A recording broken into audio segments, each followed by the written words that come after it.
Hey guys, thanks for your interest in our seat mount kits. We decided to do a video to show you an installation, and we're even going to go to the extra step of show you how you're going to convert a car that's got a bench seat.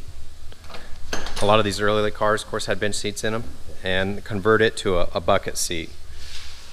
A lot of the companies that do restoration parts for these cars, they also sell the brackets to do the conversions because you have to add mounts to the inside to do a bucket seat mount. So we're going to run you through that, and we're going to get the floor converted, get it all cleaned back up, and then we're going to mount our brackets in.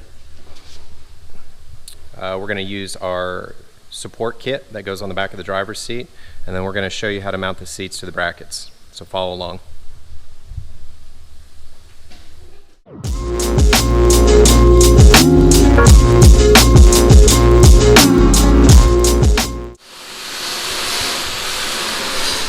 Okay, so now we have our additional brackets welded in to convert this car to a bucket seat mount. So you got 4-corner mounting.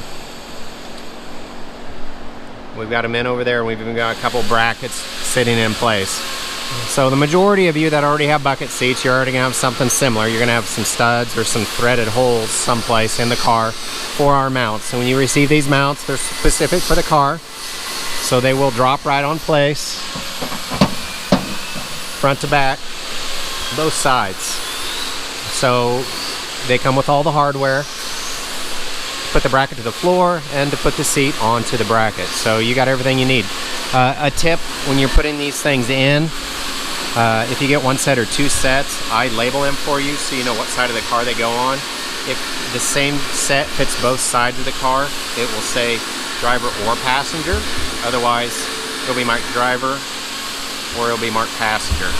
When you put them in the car, the H always goes to the front of the car.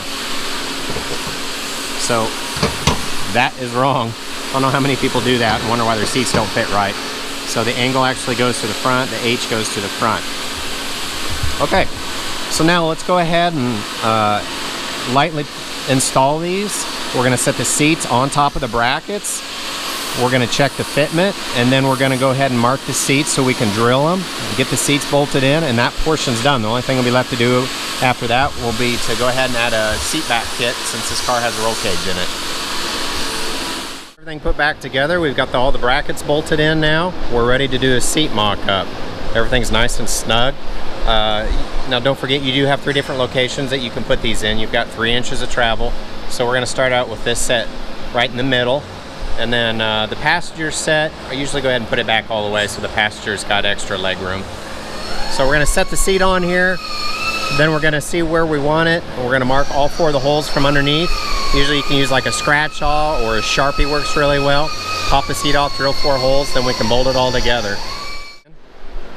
We took a scratch awl underneath the seat and marked the hole locations. Oh, it's pretty dark, but we mark the hole locations underneath where the brackets are from the seat from underneath with a scratch awl. Take the seat out, drill all 4 holes. It's 5/16 hardware, so drill it 5/16 or 32nd over.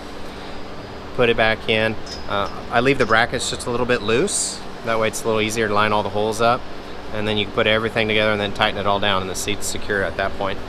This seat doesn't need anything else. Now the driver's seat, if you have a roll bar like this one does, you do need some kind of rear support, so we're working on that now. We have a little kit that goes in the back and secures that, so I can show that here in a few minutes too. Okay, so we got the seats installed. About the only thing was left was the seat back kit, which is something else we make. And if you take a look, it's clamped on. About the only thing that you'll have to do when it shows up is this tube right here has to be cut. You pop a hole in it, and we send you a little piece of trim that goes in the back of it, and bolt it all down, and you're done. This makes it NHRA legal. This secures the seat, and at that point this thing's all wrapped up. So thanks for following along. If you got any questions, just let us know.